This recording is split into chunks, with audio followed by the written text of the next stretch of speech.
The Zanu PF regime appears determined to implicate People's President Chamisa in alleged corruption within the Singizwe-Chabangu-led Harare City Council. Zave lamashoko atona kuti kufailia kuri kuita vana Singizwe-Chabangu mhosva ida kupiwa kuna Chamisa. Sara mbele moshoka mudanyogwa panapa tunoba subscribe like on the bell icon.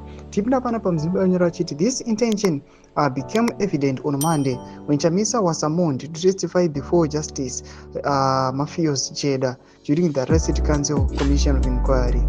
The inquiry ostensibly probing mismanagement and chaos in the council sought Chamisa's insights into its operation during his tenure. Zanu PF's move to establish the commission is seen by critics as a ploy to tarnish Chamisa's reputation by linking him to the council's administrative challenges. Although Chamisa once led the party that oversaw the council, he stepped aside from the active leadership within the Citizen Coalition for Change before the current controversies erupted. Observers attribute the council's instability to Singizwe-Chabangu's controversial appointments of councillors outside the party processes. Chabangu's actions have drawn widespread criticism for fostering turmoil, a development that unfolded after Chamisa distanced himself from the active involvement in the council affairs. Do mashoko atona kuti aiwa vakomana vari kuona kubva pamwe zvangosiyana Chamisa bato Citizen Coalition for Change.